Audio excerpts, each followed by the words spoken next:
Have you ever heard of divorce papers being filed without your consent? I had, but I never thought it would happen to me. I was relieved I divorced someone with no money and sick, until I received such an email while hospitalized from the stress of my husband's infidelity. That email shattered my hopes. As soon as I was discharged, I took what I had in hand and went straight to the bank, determined to make my former husband, an elite bank employee, pay for his betrayal. My name is Courtney, a handmade artist. I was married to Tom for 6 years. We met as colleagues at the bank and were happy together, but things changed in the last 6 months. Tom started coming home late and became glued to his phone. He used to talk inside the house, but then he began going out to his car for calls. Suspecting an affair, I hired a detective agency after much deliberation. It cost some money, but I thought it was worth it for peace of mind. A month after hiring the agency, I found out about Tom's affair. His lover was Michelle, a teller at the same bank. The report included photos of them entering a hotel, kissing on the street, and enjoying meals together. Despite the evidence, I couldn't give up on Tom. I believed his affair was a moment of folly and that he would return to me. I changed my hairstyle, put on makeup, cooked with more effort, and always smiled, but all my efforts went unnoticed. Tom stopped touching his food, which increased my stress. I had resolved not to confront him, but seeing him happily leave the house on the phone every day made it impossible to hold back. You seem busy lately, getting a lot of calls. Is work so demanding that you need to handle it even after you come home? Yeah, he replied. You quit the bank to marry me after working there for about 2 years, right? You might not understand, but it's a busy season now. It's easy for you, isn't it? No busy season, no earnings, just a leisurely life as a handmade artist. Tom laughed in a way that mocked me. The Tom I knew would never have said such things about my work or laughed at me like that. He used to praise my pieces and support me through late-night work sessions. You don't have to say it like that. I might not be as busy as you, but I take my work seriously. I'm not living leisurely at all. I don't know how much you're earning, but it's definitely less than me, right? I'm paying half of everything, rent, utilities, living expenses, so you can live. It's tough being a woman with no earning power. You wouldn't survive if I divorced you. What kind of thing is that to say? I make enough to cover my share, but that's not the point right now.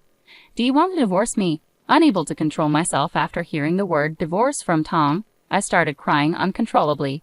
Tom sighed, annoyed, and left the living room, telling me not to cry over every little thing. Tom's attitude towards me grew colder. The next day, he completely ignored me, not even meeting my gaze. Despite the situation, I kept wondering how we could return to being the happy couple we once were. The immense stress led to sleepless nights and spontaneous tears. Unable to bear it alone, I met with my high school friend Sophia for advice. Sophia, still single, was a successful career woman. Tearfully, I shared my feelings with her, feelings I couldn't share with anyone else. Tom is completely infatuated with Michelle. He comes home later and later. I don't know what to do anymore. Do you still love your husband, Courtney? Do you want to get back to how things were before? Sophia asked. I honestly expressed my feelings. It's stupid, but I still love him. I don't want to give up, but everything is so hard.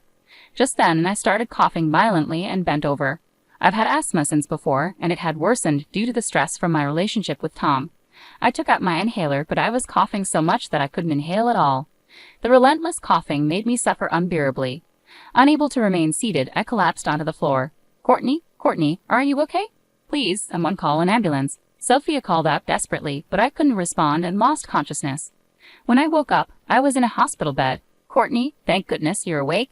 Are you okay? Can you understand me? When I looked toward the voice, I saw Sophia with tears in her eyes. Attempting to speak cautiously, I managed to utter, thanks, despite coughing.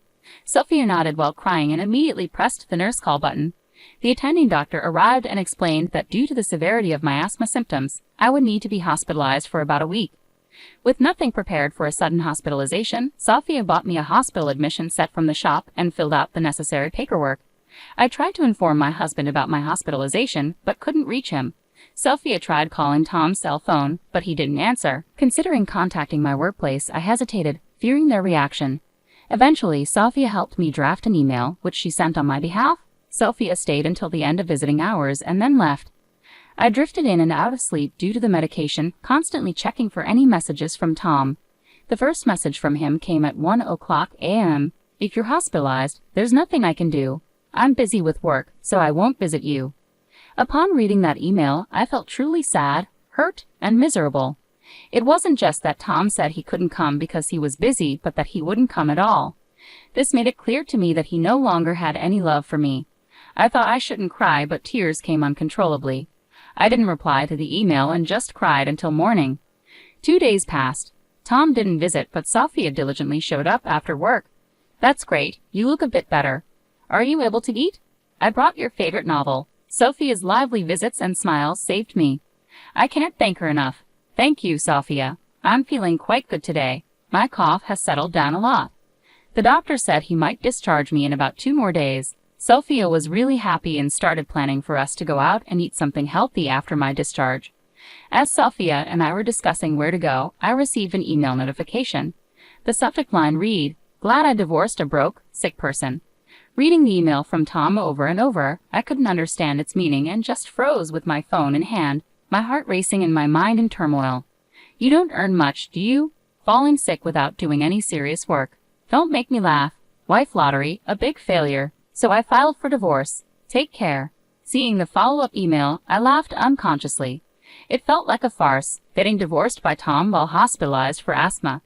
Tears came along with the laughter, and I found myself crying and laughing at the same time. Seeing me like that, Sophia shook my shoulders in a panic. "Courtney, what happened? Are you okay?" I handed my phone to Sophia, showing her the emails from Tom. As she read the messages, Sophia's face turned red with anger. "Look, Courtney, I know you love your husband, and I didn't want to say anything, but maybe it's time to let go." I understood what Sophia meant. Even though she started crying from the emotion, she managed to put her words together. "Just divorce him, Courtney. You need to take care of yourself, no matter how much you love him. Sorry to be blunt, but you can't be happy with such a shitty man." Sophia looked sorry, knowing it was not her place to meddle in marital affairs, but I smiled back at her. "It's okay, really. I knew deep down that it was impossible to continue, but I lacked the courage to divorce. I always looked away, but it's over now. I'll divorce Tom." When Tom brought up divorce, I was afraid of the separation. I still loved Tom and was scared of how others would react to our divorce. But once I made the decision myself, the fear of divorcing somehow disappeared. I think it's because I could finally think clearly enough to say, "Let's give up. That's the way to go. Let's enjoy being single again together." Yeah, I feel so much better. Thank you, Sophia. Having you here, I'm really grateful. "Courtney, you're my precious friend, of course. But wait, how did he manage to file for divorce without your signature?" Sophia's anger flared up again. I explained, "When we got married, we prepared divorce papers just in case. It was silly, but we agreed to try to talk through anything and overcome any crisis as a couple. Well, that didn't work out, did it?" I could laugh about it, but Sophia didn't seem amused. In disbelief, she said, "I see, so he just pulled those out, filled in his part, and submitted them. It might not be a forgery, but it's still appalling." I was afraid of being divorced by Tom in such a state, so I had hidden them in the room. He probably found them and submitted them. Now I'm actually glad he did it. I couldn't decide to divorce Tom because I still loved him, but now it's different. As Tom's feelings for me have vanished, so have mine for him. I'm not foolish enough to keep loving someone who does this to me.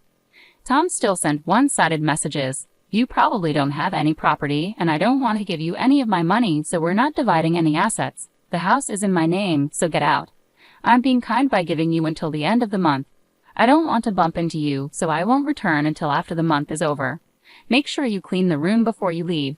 Honestly, at this point, I was in a "what is this guy even thinking" state, and the sheer selfishness made me laugh again. I showed the email to Sophia, laughing. "Look, Sophia, now I've lost the house too. What should I do? Going back to my parents is too far. I had no intention of staying in that house, and there were my valuable handmade parts to consider.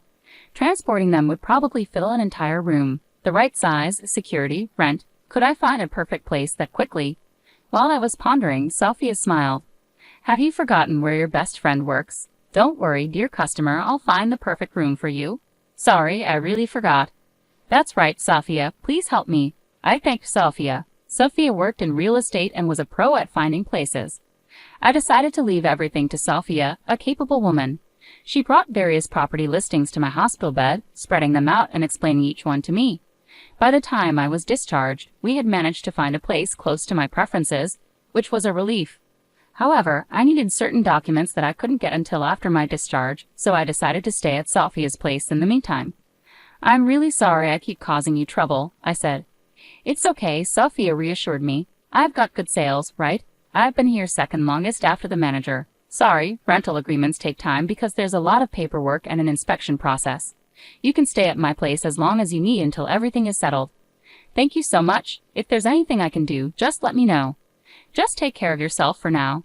Let's take it easy. So, how have things been? Any more contact from your ex-husband?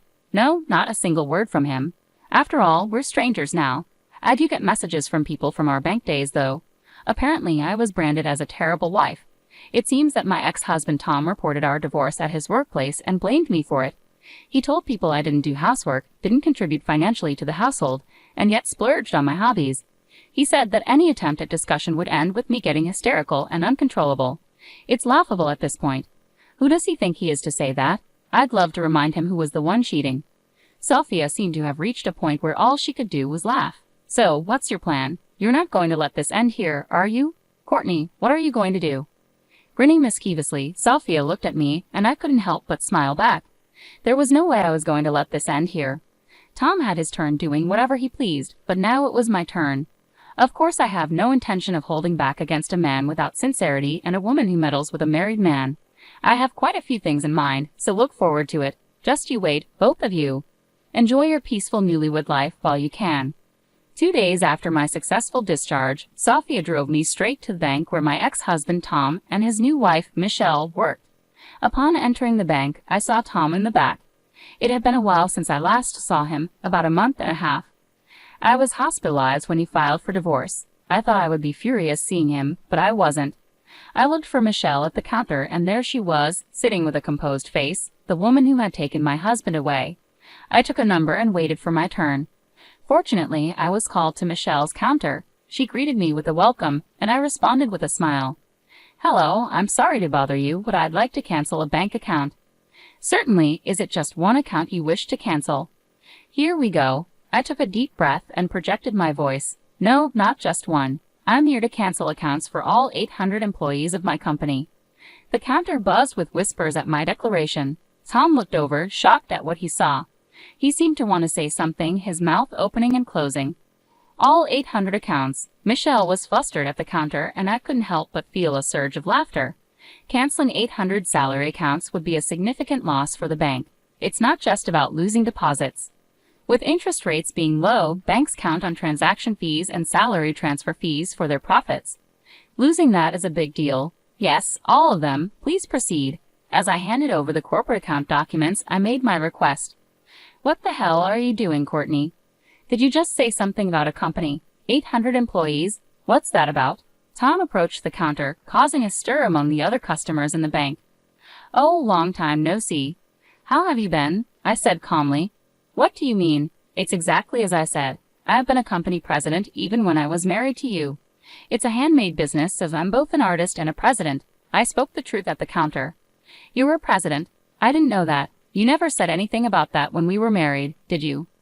No, I didn't. You used to mock me for being a failing handmade artist, right? I earn more than you do. I didn't want to hurt your pride, so I kept it to myself. Michelle, who had no idea who I was, looked at me in shock. She whispered softly, wondering if I was really the person she thought I was. Hello, I'm his ex-wife. Please proceed with the cancellation quickly.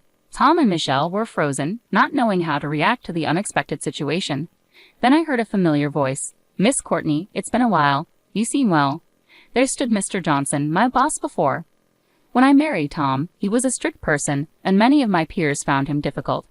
But I liked him. He was as strict with himself as he was with others. When I got married to Tom, Mr. Johnson tearfully wished me happiness. Mr. Johnson, it's been too long. You look well, I said, momentarily forgetting why I was there, happy to see Mr. Johnson. Yes, I'm doing well. Tom told me about the divorce, and I've been worried about you. It seems you've been through a lot. How about we talk in the back room while we wait? Of course. These two and I will be there, I said, glancing at Tom and Michelle. Mr. Johnson's gaze was sharp, likely because of my divorce and Tom's remarriage to Michelle. Their faces, which were red a moment ago, turned pale. They seemed to be having a busy day, changing colors like that. I don't mind at all. I'd love to catch up with you, Mr. Johnson. Great. Let's go to the reception room on the 3rd floor. You two, come along, he said. We headed to the 3rd floor where the customer reception room was located. Mr. Johnson opened the door for us, and we entered and took our seats. It's really been a long time, Mr. Johnson. I feel regret for meeting under these circumstances. I spoke honestly, and Mr. Johnson smiled back. No worries. I was surprised by the situation, but I'm glad to see you're doing well. I was shocked to hear about the divorce from him, and even more so about his quick remarriage. Mr. Johnson glanced at Michelle and continued, "And I don't believe the divorce was your fault, as he claimed." "Wait a minute, Mr. Johnson. Are you implying that we're to blame?" Tom interjected. "Is that not the case? If I'm wrong, I apologize. But you see, I've known Courtney for several years. She was always organized, the most meticulous when it came to cleaning. And if I recall correctly, she used to bring homemade lunches every day, right?" Mr. Johnson's precise recollection of these details made me feel appreciated for my efforts. Not doing housework, not contributing financially to the household, but spending on hobbies and becoming hysterical during discussions. That's what you've been spreading around as the reason for divorce. But Courtney is not like that. Hearing Mr. Johnson defend me so firmly brought tears to my eyes. It felt overwhelming to have someone who understood, but that's the truth. Tom insisted, "You only know her from a work perspective, and you might suspect we had an inappropriate relationship, but that's not true." "Yes, that's right. I never cheated," Michelle added. I just couldn't stand seeing Tom so down after his divorce, and while I was cheering him up, he proposed. Michelle said, tears streaming down her face like a tragic heroine. Their blatant lies in front of Mr. Johnson were infuriating. Ridiculous. I was the one who was hurt. I took a document about the thickness of a notebook from my bag. "Would you like to see this, Mr. Johnson? You two can look as well." "Oh, but perhaps there's no need. You're probably well aware of what's in it." I handed over the investigation report from the detective agency to Mr. Johnson. He took it, smoothly dodging Michelle's attempt to grab it with a scream. "Sit down and be quiet," Mr. Johnson commanded sternly. Michelle shrieked and clung to Tom. "What is this? You said your wife was too stupid to notice anything." "This is not what you told me," Michelle exclaimed. "It's not like that. She really is stupid. I never thought she would do something like this," Tom stammered. "Calling people stupid too much, aren't you?" I was about to retort when Mr. Johnson's furious shout exploded. "The idiots here are you two. Cheating on your wife, Tom, and you, Michelle, getting involved with a married man and playing the victim. You two are the offenders and Courtney is the victim." "Thank you for saying everything I wanted to say. It feels refreshing. But may I add something?" "Of course, say it. I won't stop you," Mr. Johnson replied, his strong support empowering me. He nodded at me vigorously and began reading the report with intense focus, his frown deepening. "You called me stupid, but do you think a stupid person can run a company? It turns out you were the one with the lesser income. How much was your salary again?" $100,000. That's plenty." Tom was so proud of his $100,000 salary, which seemed hilarious to me. Michelle nodded along, seemingly proud as well. "Is that so? Well, it's not bad, but mine is $400,000. I have 800 employees, and it's only our 4th year in business." "The handmade business you look down on. I started a company with my friends. $400,000. $400,000. Tom and Michelle's faces were priceless. The information that the person they underestimated was actually a company president earning $400,000 was too much for them. "Yes, business is booming, so we're planning to hire more staff. I thought it would be beneficial to have our employee accounts with your bank, but there's no need to be considerate anymore. So I'm canceling them all." "Wait, just wait a minute. If you cancel, the bank's deposits will decrease. Having salary accounts means potential for housing mortgages and such. It's a big loss for the bank if you cancel," Tom stammered, seemingly forgetting that I used to be a bank employee and that this was basic knowledge for anyone in the field. "Yes, I'm aware. It's basic knowledge for a bank employee, isn't it? Are you underestimating me? Why should I be considerate of an ex-husband who cheated and filed for divorce while his wife was hospitalized with asthma? And these two seem to forget something crucial. I made sure to remind them, and you had an affair within the bank. Do you really think you can continue on the elite path as if nothing happened? You too, Michelle?" By the time I looked at Michelle, she had already started crying. Tom, looking down in frustration, suddenly prostrated himself. "Please, I'm sorry. Forgive me. It was just a fling, you understand, right? She came on to me strongly, and well, I just went along with it." Michelle screamed at Tom's words. "What do you mean by that? Am I the one to blame? You're the one who said there was no love left for your wife, that things weren't working out." Michelle clung to and shook Tom. The drama unfolding before me was so cheap that I couldn't help but laugh. Ridiculous. Utterly ridiculous. Are you kidding me? What value does such a prostration hold, especially when you have no value to begin with? Mr. Johnson took over, his voice dripping with disdain. "Exactly. Having seen incontrovertible evidence, I'll make sure you are punished accordingly.